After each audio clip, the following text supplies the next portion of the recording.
is leaning on vulnerable people and carefully staged moments to create the illusion that he's still tethered to the royal family. More specifically, he's trying to suggest a continued connection to his grandmother, Queen Elizabeth.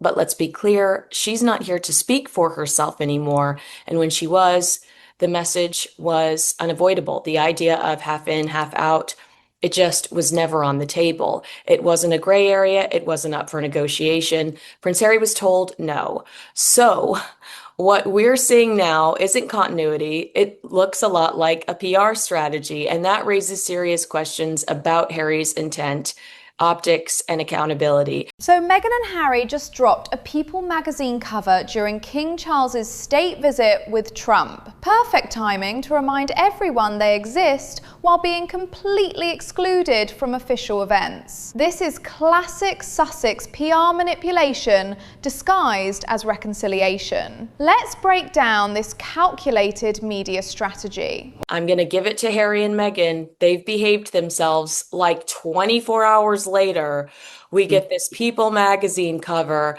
One of the things I'll read from the pages of People magazine, it remains very emotional. This is regarding Harry's pursuit at rehabilitating his relationship with his family. Harry and Meghan are both realistic. They're not approaching it with the expectation of a quick resolution. It's about taking small, manageable steps and seeing where things land. This remains very important to Harry, with Meghan supporting Harry. The timing exposes everything. Charles is hosting Trump for crucial diplomatic talks, and suddenly this puff piece appears talking about small steps toward reconciliation. It's textbook crisis PR. Create your own narrative when you're being ignored by the actual royal family. They can't help the fact that they're on the cover of People magazine this week, but there are conveniently planted some glowing quotes about how they're thriving, and that requires access to the Sussexes. The interview itself talks about how tight their inner circle is. So is it fair to assume that there might have been some Sussex strategy going on behind the scenes to secure this cover? Exactly right. People magazine doesn't just happen. Their Hollywood publicist machine planted this story. Notice how it emphasizes their tight inner circle while positioning them as victims taking the high road. Classic celebrity damage control masquerading as royal news. And I feel like this is not the first example we've seen of Harry and Meghan trying to talk for the Queen since she's dead, which is just completely unacceptable. And I've been fair about this. I saw another commentator say that the Queen called Meghan evil after she died. And I said, I don't want to go there because I don't want to disrespect the Queen, who's not here to defend herself regarding, even if it's negative about Meghan Markle. I don't think it's fair to speak for a woman who's no longer here. It is inappropriate to speak for this woman who can't defend herself or correct the record, right? And it's especially sleazy when he's just saying things that benefit his ultimate objective. This crosses every ethical line. The Queen explicitly rejected their half-in, half-out proposal in 2020. She made her position crystal clear while alive, yet they keep invoking her memory to justify actions she specifically opposed. It's manipulative and morally bankrupt. Paula, the headline is Harry and Meghan making their own rules. We're talking about how disrespectful they are to Queen Elizabeth, but that feels like a middle finger to King Charles, making their own rules. Perfect observation. While Charles hosts world leaders, they're literally declaring independence from royal authority while keeping every benefit. It's the ultimate entitlement. Reject the institution's rules, but demand its protection and privileges. Pure rebellion disguised as victimhood. A lot is forgiven when you're on the ground and you show up and you do good work. That magic and allure of a royal doesn't necessarily come down to a title. Then why don't they give up their titles, Tom? If that's the truth, if that's really the case, I feel like I see them lean pretty heavily on those words. The hypocrisy is staggering. Their entire Netflix deal, Archwell brand, and speaking fees depend entirely on those royal titles. Yet they claim titles don't matter? Their business model would collapse without Duke and Duchess. That's literally their only marketable asset. I think that one of the things that makes these two even remotely interesting is that they never seem to make the right decision. They're unpredictable because I say obviously they're going to go left, and then they go so far right. And I think that that's one of the few things that makes them interesting. They just refuse to make common sense decisions surrounding their future and their brand.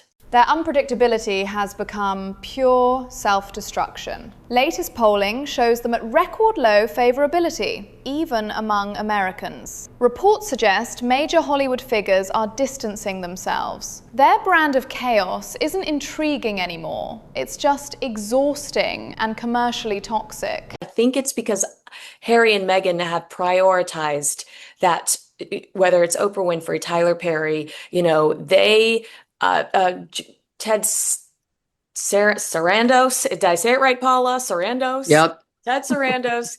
It just feels like they're constantly using celebrities to give them credibility. Spot on about the transactional celebrity relationships. Reports suggest major fallouts with A-listers who feel used. Tyler Perry distancing, Oprah's team reportedly frustrated. When you treat every friendship like a business opportunity, eventually people catch on and walk away. I don't think he knows the value of a dollar. I think it's Meghan who was auditioning for Shakira music videos and the pilot of the Beverly Hills 90210 reboot that is like that's back to that gig economy that she started in as an actress today, going from speeches to retreats for 2 hours or whatever.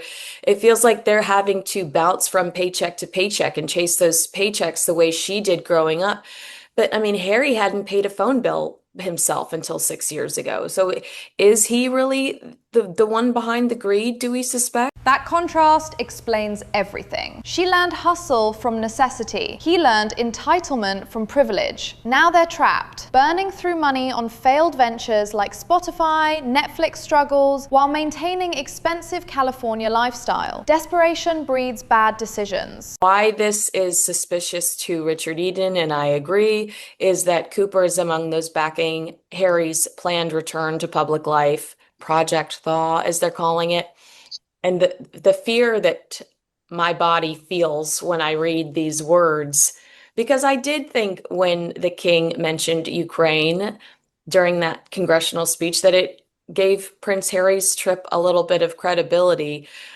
How are you feeling about this? Is Project Thaw reality? I've said no way in hell. Common sense says these two can't come back. I know way too much about that guy's ding dong, thanks to Spare. It's been so hateful to the British community. But I mean, this looks like an active project, and I'm going to pull my hair out. Project Thaw is fantasy. His memoir destroyed any comeback possibility, sharing intimate family conversations, bedroom details, private arguments. Charles mentioning Ukraine doesn't validate anything. You can't rebuild trust after publishing your family's secrets for profit. He knows. I mean, Harry's got to know that Trump isn't a fan, considering Trump, I think, would have said that to a media personality with a camera in his face. But he does seem to have a real affection towards Prince William and Catherine. And Richard said they're expected to formally be invited, or they have officially formally been invited to the United States. Trump's preference is telling. He clearly favors William and Catherine, the working royals who represent stability and duty. When William and Catherine visit America, it will overshadow every Sussex PR attempt. Real royalty versus Hollywood pretenders becomes obvious.